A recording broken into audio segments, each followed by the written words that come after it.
Hello, hello les déesses d'amour, j'espère que vous allez bien, moi ça va super bien et bienvenue sur ma chaîne secrète de Marilyn. Et oui les filles, aujourd'hui on va fabriquer un savon. On va fabriquer plein de savons d'ailleurs. On va fabriquer des savons, une saponification de A à Z. Les filles, avant de continuer la vidéo, merci pour vos encouragements, merci pour vos likes, pour vos partages. Merci aux anciens abonnés, merci aux nouvelles, merci à celles qui me soutiennent, qui viennent même acheter les produits pour me soutenir. Merci infiniment. Maintenant, on va parler de saponification. On évite de faire des savons à des enfants à côté, des animaux à côté. On ouvre les fenêtres, on aère au maximum et on se protège les filles. Évitez de respirer le gaz que dégage la soude caustique. C'est très très mauvais pour les poumons. Je viens peser pour ma fabrication 140 grammes d'eau potable. Moi, j'ai pris l'eau en bouteille. Si vous n'avez pas l'eau en bouteille, prenez de l'eau distillée. Évitez juste de prendre de l'eau de robinet. C'est pas bon pour les savons. C'est même pas bon pour la cosmétique du tout. Au niveau de la soude caustique, j'ai pris, je l'ai acheté chez Leroy Merlin pour des personnes qui sont en France. Vous allez trouver là-bas. Je pense qu'il y a aussi à Castorama. J'ai pris celle qui est pure à 99,9%. Donc, on n'est pas loin de 100%, quoi. C'est vraiment important de prendre une pureté assez élevée pour avoir des bons savons. Donc, voilà, vous avez toutes les quantités à chaque fois quand je pèse. Hein. Donc, vous essayez de regarder la vidéo pour prendre les quantités. Maintenant, on va venir renverser la soude caustique dans l'eau. On ne va jamais faire l'inverse. Si vous avez déjà regardé plusieurs vidéos, on vous dit tout le temps la même chose. Ce n'est pas le pire au hasard. C'est vraiment important de faire ce processus-là. Et vous allez voir tout de suite, il y a une vapeur que dégage la soude caustique. C'est cette vapeur-là qui n'est vraiment pas bon pour vos poumons, encore moins pour les enfants. Donc, essayez vraiment au maximum de faire quand vous êtes toute seule et quand il n'y a pas d'enfant. J'insiste vraiment.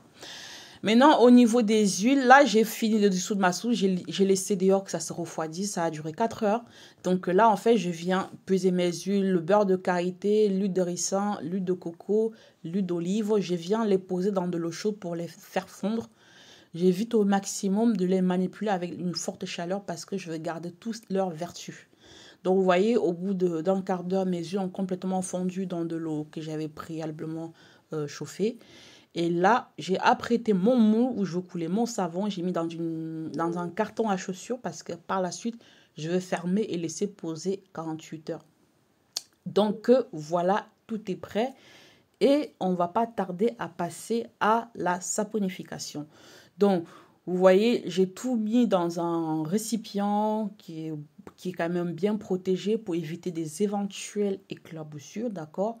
Voilà, quand vous débutez, vous m'en faites tout pour vous protéger. Vous avez la soude caustique qui est prête et mes poudres que je viendrai rajouter à la phase de la trace. Les poudres, ce n'est pas très très important. Vous prenez des poudres que vous avez besoin pour ajouter dans votre savon selon votre formule. Hein. Voilà, c'est ma formule à moi, donc voilà. Là, j'ai renversé ma soude caustique dans mon huile et je viens commencer à mixer. Attention les filles, quand vous commencez à mixer, vous avez l'impression que ça trace. C'est une fausse trace. Là, vraiment, je vous montre. Là, c'est une fausse trace. Vous avez l'impression que ça a tracé, mais ce n'est pas la trace du tout. J'ai dû mixer pendant un quart d'heure pour avoir une vraie trace. À chaque fois, je m'arrête. Je remue avec ma spatule pour être sûr que, de toute façon, vous allez voir quand vous allez faire, quand vous remuez, ça devient liquide. La trace, elle n'y est pas encore.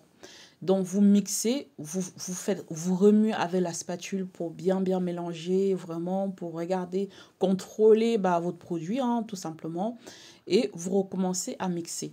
Franchement, comme je vous l'ai dit, ça a dû durer un quart d'heure. Et à un moment donné, j'ai rajouté les poudres. Et mon téléphone était éteint, j'ai pas su. Donc là, j'ai rajouté les poudres que je vous ai montrées que j'avais prévu pour mon savon. Et le colorant, vous voyez, j'ai pas mis de colorant du tout. C'est la poudre de Manchester qui faisait partie de mes poudres éclaircissantes que j'avais pesées.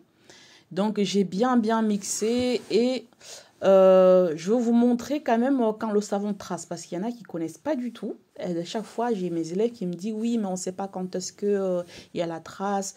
Donc là, je rajoute déjà tous mes ajouts. Je vais mettre mon huile essentielle. 1%. 1%, c'est 6 ml parce que mon savon fait 600 grammes. Donc, j'ai mis 6 ml d'huile essentielle. Vous voyez, la trace, elle commence à se montrer. Quand je prends mon savon, je coule dessus, ça fait des traces. Ça fait des traces. C'est ça, en fait, une trace. Parce qu'il y en a beaucoup qui ne connaissent pas ce que c'est que la trace. Et malheureusement, si votre savon ne trace pas bien, vous n'aurez pas un savon. Votre savon ne pourra même pas se former en fait. Vous voyez, je remixe encore une dernière fois pour bien mélanger mes poudres, mes huiles essentielles avec mon savon pour avoir quelque chose de super homogène. Et je veux vous montrer à nouveau la trace. Vous allez voir par vous-même que la trace, ça se voit quoi en fait quand le savon a tracé. Observez bien, hop, quand je fais ça, ça fait des traits, ça fait des traces, la trace dessus. Ben voilà, vous avez votre trace. Cette vidéo aussi est valable pour mes élèves parce que je leur ai jamais fait une démonstration comment fabriquer un savon. Donc voilà, mon savon était déjà prêt, il fallait le couler dans l'eau moule. Voilà, vous essayez vraiment de tout préparer à l'avance parce que le savon, une fois que ça a tracé, il faut le couler rapidement. Il ne faut pas repréparer le moule quand la tresse est là, il faut couler rapidement. Donc, vous voyez, j'ai eu 6 bons morceaux de savon, des jolis morceaux de savon bien. Et autre chose aussi, quand vous mettez dans les moules, il faut bien secouer. De toute façon, vous allez voir dans la vidéo, je vous fais la démonstration. Il faut bien secouer pour que le savon, il tasse bien. Et ce que j'ai fait un peu, j'ai aspergé mes moules de l'alcool. J'ai aspergé de l'alcool dans mes moules pour que ça ne colle pas. Vous voyez, je tasse bien pour ne pas avoir des trous dans mes savons quand je vais les démouler. Donc voilà, je secoue bien. Vraiment, c'est un détail à ne pas négliger. Hein. Vous secouez bien pour bien tasser vos savons. Et voilà, 48 heures après, ça me donne ça. J'ai eu 6 magnifiques morceaux de savon. Très beau. Très joli. En tout cas, moi, j'adore le moule. La forme de cœur, c'est trop mignon. Vraiment, j'étais trop contente de mon résultat. Mon savon était nickel, super propre. Donc, top. On va faire des autres vidéos de saponification. Donc, les filles, si vous avez aimé la vidéo, s'il vous plaît, likez. Franchement, likez, ça fait plaisir de recevoir des likes. N'hésitez surtout pas de vous abonner et d'appuyer la petite cloche de notification pour être averti quand je poste une nouvelle vidéo. Gros bisous, ciao!